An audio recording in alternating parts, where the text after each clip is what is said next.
Chapter 31 of Anna Karenina, Book 7, by Leo Tolstoy. Translated by Constance Garnett. This LibriVox is in the public domain. Recording by Marianne. A bell rang. Some young men, ugly and impudent, and at the same time careful of the impression they were making, hurried by. Pyotr, too, crossed the room in his livery and top boots, with his dull animal face, and came up to take her to the train. Some noisy men were quiet as she passed them on the platform, and one whispered something about her to another, something vile, no doubt. She stepped up on the high step and sat down in a carriage by herself on a dirty seat that had been white. Her bag lay beside her, shaken up and down by the springiness of the seat. With a foolish smile Pyotr raised his hat, with its colored band, at the window, in token of farewell. An impudent conductor slammed the door and the latch. A grotesque-looking lady wearing a bustle. Anna mentally undressed the woman and was appalled at her hideousness, and a little girl laughing affectedly ran down the platform. "Katerina Andreevna, she's got them all, ma tante!" cried the girl.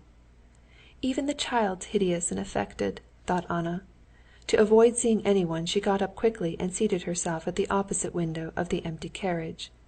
A misshapen-looking peasant covered with dirt, in a cap from which his tangled hair stuck out all around, passed by that window, stooping down to the carriage wheels. "There's something familiar about that hideous peasant," thought Anna, and remembering her dream, she moved away to the opposite door, shaking with terror. The conductor opened the door and let in a man and his wife. "Do you wish to get out?" Anna made no answer. The conductor and her two fellow passengers did not notice under her veil her panic-stricken face. She went back to her corner and sat down.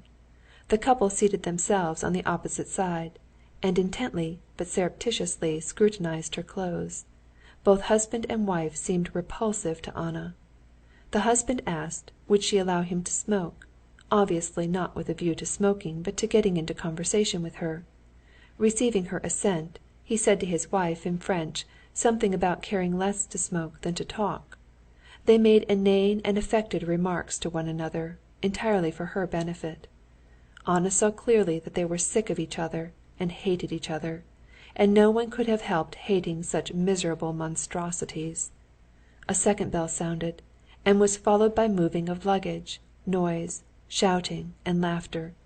It was so clear to Anna that there was nothing for anyone to be glad of, that this laughter irritated her agonizingly, and she would have liked to stop up her ears and not to hear it.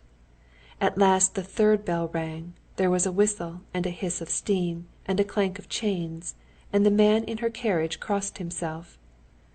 "It would be interesting to ask him what meaning he attaches to that," thought Anna, looking angrily at him.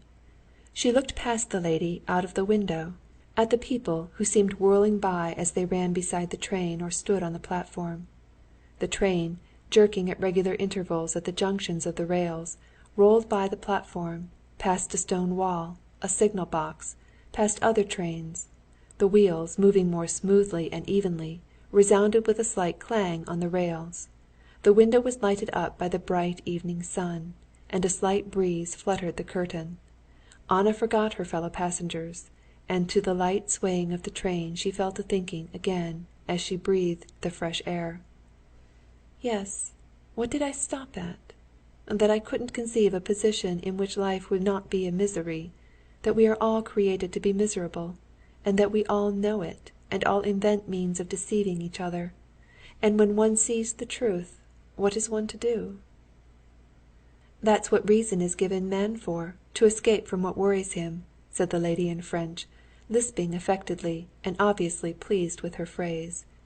The words seemed an answer to Anna's thoughts. "To escape from what worries him," repeated Anna, and glancing at the red-cheeked husband and the thin wife, she saw that the sickly wife considered herself misunderstood, and the husband deceived her and encouraged in her that idea of herself. Anna seemed to see all their history and all the crannies of their souls, as it were turning a light upon them, but there was nothing interesting in them, and she pursued her thought. "Yes, I'm very much worried, and that's what reason was given me for, to escape. So then one must escape. Why not put out the light when there's nothing more to look at, when it's sickening to look at all? But how? Why did the conductor run along the footboard? Why are they shrieking, those young men in that train? Why are they talking? Why are they laughing?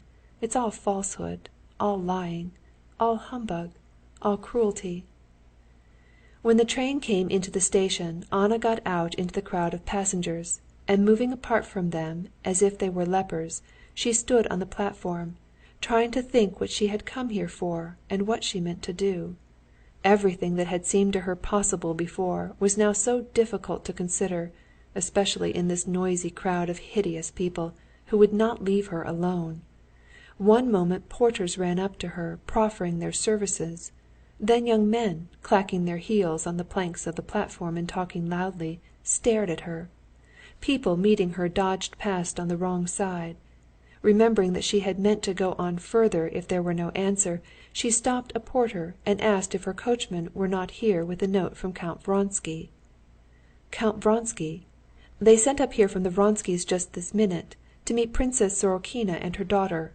And what is the coachman like? Just as she was talking to the porter, the coachman Mikhail, red and cheerful in his smart blue coat and chain, evidently proud of having so successfully performed his commission, came up to her and gave her a letter. She broke it open, and her heart ached before she had read it. "I am very sorry your note did not reach me. I will be home at 10," Vronsky had written carelessly.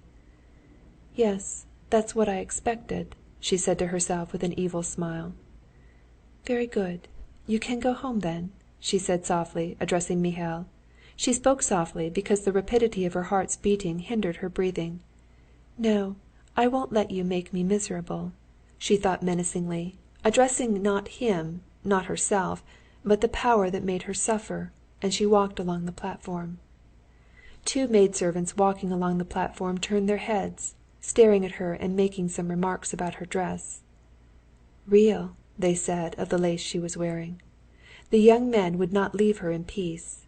Again they passed by, peering into her face and with a laugh shouting something in an unnatural voice. The station-master coming up, asked her whether she was going by train. A boy selling kvass never took his eyes off her. "My God, where am I to go?" she thought, going farther and farther along the platform. At the end she stopped. Some ladies and children who had come to meet a gentleman in spectacles paused in their loud laughter and talking, and stared at her as she reached them. She quickened her pace and walked away from them to the edge of the platform.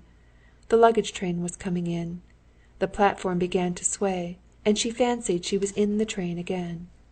And all at once she thought of the man crushed by the train the day she had first met Vronsky, and she knew what she had to do. With a rapid, light step she went down the steps that led from the tank to the rails and stopped quite near the approaching train.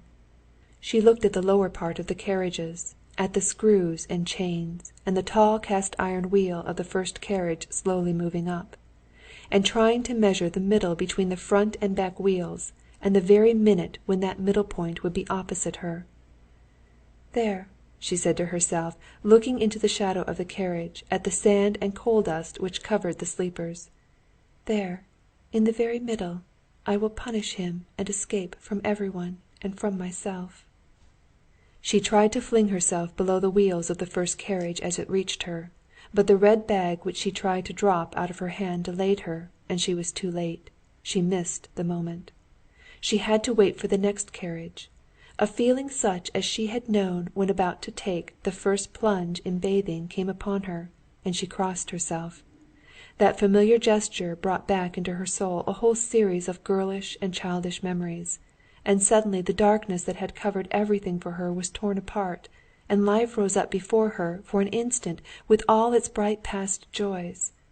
But she did not take her eyes from the wheels of the second carriage, and exactly at the moment when the space between the wheels came opposite her, she dropped the red bag, and drawing her head back into her shoulders, fell on her hands under the carriage, and lightly, as though she would rise again at once, dropped on to her knees. And at the same instant she was terror-stricken at what she was doing. "Where am I? What am I doing? What for?" She tried to get up, to drop backwards, but something huge and merciless struck her on the head and rolled her on her back. "Lord, forgive me all!" she said, feeling it impossible to struggle. A peasant muttering something was working at the iron above her, and the light by which she had read the book filled with troubles, falsehoods, sorrow, and evil, flared up more brightly than ever before, lighted up for her all that had been in darkness, flickered, began to grow dim, and was quenched forever. End of chapter 31. And end of Anna Karenina, Book 7, by Leo Tolstoy, translated by Constance Garnett.